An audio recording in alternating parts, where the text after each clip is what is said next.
Major League Baseball is throwing Georgia a curveball over the state's controversial new voting law, moving the league's all-star game to a new home, Denver's Coors Field, and taking with it millions in tourist revenue once headed to Atlanta.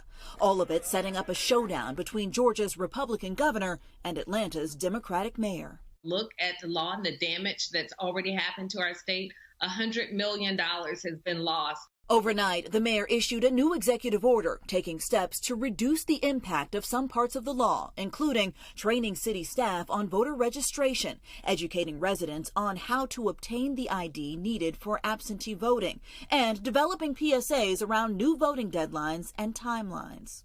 Critics say that the law restricts access to the ballot, especially among black voters, and that Atlanta, a Democratic stronghold, would be hit especially hard. But Republicans are crying foul, saying the law makes elections more secure and accusing the league of caving to cancel culture. And I tell you who's getting screwed.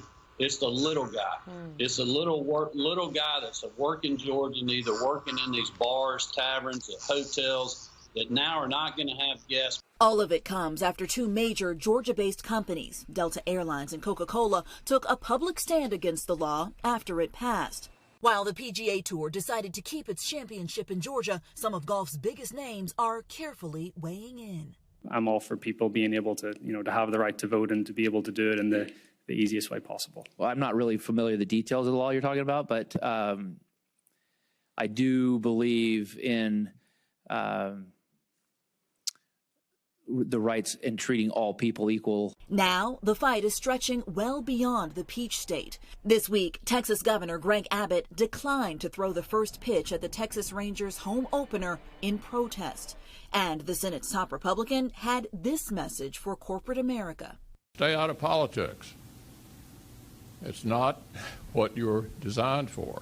Meanwhile, from the Biden White House, where the president supported baseball's move. The best way to deal with this is for Georgia and other states to smarten up.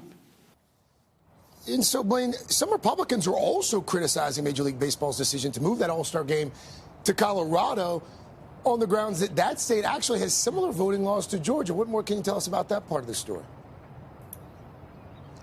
Yeah, Craig, Republicans are pushing back very strongly on this, saying that Colorado's laws are similar to here in Georgia, and they're pointing to the fact that Colorado also requires an ID when voting in person. Now, the difference there is that they have a wider range of acceptable things to bring for an ID. You can bring things like a utility bill or a pay stub. It's also one of just a handful of states that allows all mail voting. If you're a registered voter there, you're automatically mailed an absentee ballot, and the overwhelming majority, Craig, during the 2020 election use that method, the vote by mail method, more than 90%. Wow. Right. Blayne Alexander for us there in Atlanta. Blayne, thank you.